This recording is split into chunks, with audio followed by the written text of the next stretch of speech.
আসন্ন ত্রয়োদশ জাতীয় সংসদ নির্বাচনে বগুড়া ১ আসনে বিএনপির মনোনীত প্রার্থী কাজী রফিকুল ইসলামের ধানের শীষ প্রতীকের বিজয় সুনিশ্চিত করার লক্ষ্যে এক বিশাল জনসভা অনুষ্ঠিত হয়েছে।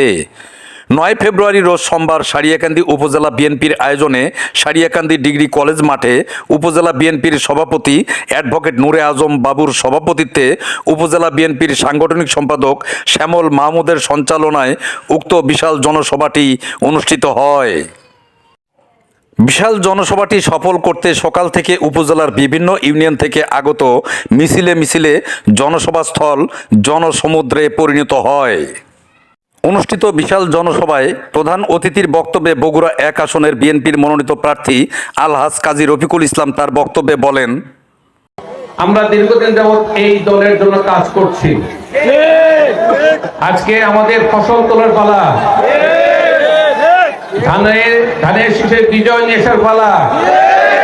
আমি সারিয়াকান্দির সেই দক্ষিণাঞ্চল থেকে সোনাতলার প্রতিটি ইউনিয়নে ঘুরে, আমার কাছে গত রাত্রেও আমরা ঘুরেছি, রাত্রি 2:30-3টে পর্যন্ত। আমার কাছে এটা প্রতিমান হয়েছে যে সারিয়াকান্দি এবং সোনাতলার প্রতিটি প্রত্যন্ত অঞ্চল সহ ইউনিয়ন এবং থানায় ধানের শীষ ছাড়া কোনো মানুষের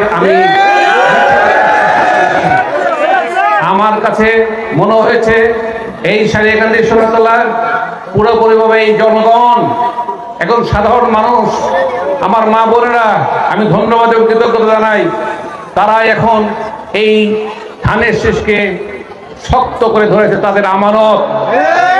তারা মনে করে তাদের আমানত, এই আমানতকেই তারা শক্ত করে ধরলে ফ্যামিলি কার্ড পাবে ইনশাল্লাহ আগামী দিনে। তারা মাসে 2500 টাকা নিত্য করে 30 বা নগদ টাকা পাবেন। এটা তাদের এই বাংলাদেশ সৃষ্টি হওয়ার পরে সবচেয়ে বড় তাদের একটা অর্জন।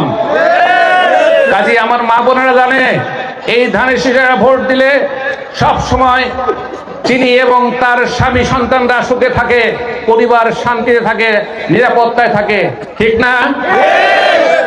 তাহলে কি হবে?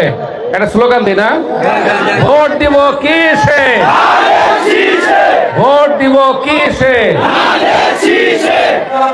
আমার কৃষক ভাইরা, আমার পুরুষ ভাইরা, তাদের জন্য আপনার একটা স্লোগান মেয়েরা বেশি ধরেছে, পিছন থেকে আপনারা কম ধরছেন। এবার স্লোগান বেশি বড় ধরতে হবে। আপনাদের জন্য কৃষক কার্ড, যেখানে ন্যায্য মূল্যে অর্থাৎ ভর্তুকি দিয়ে কম মূল্যে আপনাদের সার দেওয়া হবে, কীটনাশক ওষুধ দেওয়া হবে এবং উন্নত মানের বীজ দেওয়া হবে। শস্য বীমা দেওয়া করা হবে 10,000 টাকা পর্যন্ত। বিভিন্ন ব্যাংক অথবা এনজিও যদি আপনাদের কারোর টাকা থাকে, এটার দায়িত্ব রাষ্ট্র নেবে, আপনাদের দিতে হবে না ইনশাল্লাহ।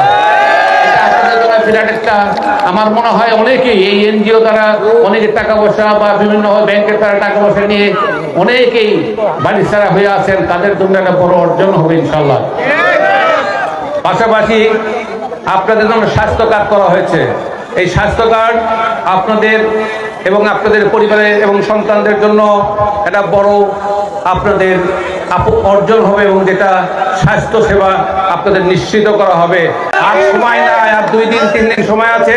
কাজ করেন ইনশাল্লাহ। ধানের শীষ বিগত যে কোনো সময় সর্বোচ্চ ভোটে বিজয় হলে আপনাদের এমপি হবে না শুধু বগুড়া থেকে, আপনাদের নেতা শহীদ রাষ্ট্রপতি এবং আমাদের প্রিয় নেত্রী দেশনেত্রী বেগম খালেদা জিয়ার সুযোগ্য সন্তান, তাদের সুযোগ্য উত্তরসূরি আমাদের বাংলাদেশ জাতীয় দল বিএনপির চেয়ারম্যান জনাব তারেক রহমান বগুড়া থেকে বাংলাদেশের প্রধানমন্ত্রী হবে। গর্ব হবে না আমাদের? পরিচয় দিতে পারবো না? আমরা বগুড়ার মানুষ, আমরা প্রধানমন্ত্রী এলাকার মানুষ, প্রধানমন্ত্রী জেলার মানুষ। সম্মান করবে সবাই ইনশাআল্লাহ।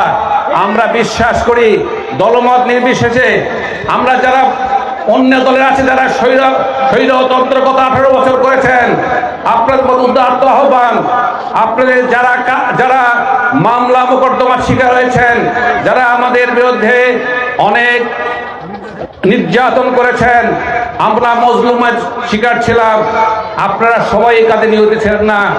আপনাদের কিছু লোকজন ছিল, তারা মামলা মোকদ্দমা এই এলাকাতে পলাতক আছেন। যারা এই এলাকার মধ্যে আছেন, তাদের প্রতি উদ্যত আহ্বান, বিএনপি সবসময় সুশাসনে বিশ্বাসী, আইনের শাসনে বিশ্বাসী।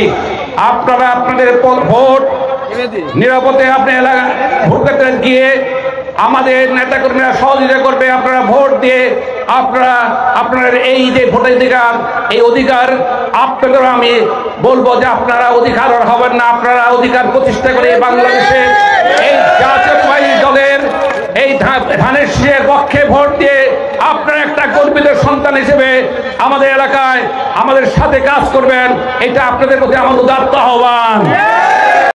অনুষ্ঠিত বিশাল জনসভায় প্রধান বক্তা হিসেবে বক্তব্য রাখেন বগুড়া জেলা বিএনপির সাংগঠনিক সম্পাদক শহীদুল নবী সালাম। তিনি তার বক্তব্যে বলেন, আমি আরেকটি কথা বলবো, আজকে একটি সংগঠন যারা বাংলাদেশ চায়নি 19 লক্ষ মা বোনের ইজ্জত লুণ্ঠন করেছে, আজকে আমাদের মা বোনদেরকে বিভ্রান্ত করছে। তারা বলছে দাঁড়িপাল্লায় ভোট দিলে জান্নাত পাওয়া যাবে। বন্ধুরা আমার, দাঁড়িপাল্লায় ভোট দিলে কি জান্নাত পাওয়া যাবে? জান্নাত দেওয়ার মালিক একমাত্র উপরওয়ালা। আর সুপারিশ করবেন আমাদের প্রিয় নবী। আর কারো জান্নাত দেওয়ার অধিকার নাই। যারা বলছে দাঁড়িপাল্লায় ভোট দিলে জান্নাত পাওয়া যাবে, তাদেরকেই আপনারা প্রশ্ন করবেন, আপনি জান্নাতে যাবেন তার বিষয়টা আপনাকে কে দিয়েছে? এ সময় বগুড়া জেলা সারিয়াকান্দি উপজেলা সহ বিভিন্ন ইউনিয়ন বিএনপি ও এর অঙ্গ সংগঠনের বিভিন্ন স্তরের হাজার হাজার নেতাকর্মী উক্ত বিশাল জনসভায় উপস্থিত ছিলেন। প্রতিবেদনটি ভালো লাগলে সবাই লাইক, কমেন্ট, শেয়ার করে সবাইকে দেখার সুযোগ করে দিবেন। এই প্রত্যাশায় বিদায় নিচ্ছি। মাইনুল হাসান মজনু, পল্লী নিউজ টিভি, সারিয়াকান্দি, বগুড়া।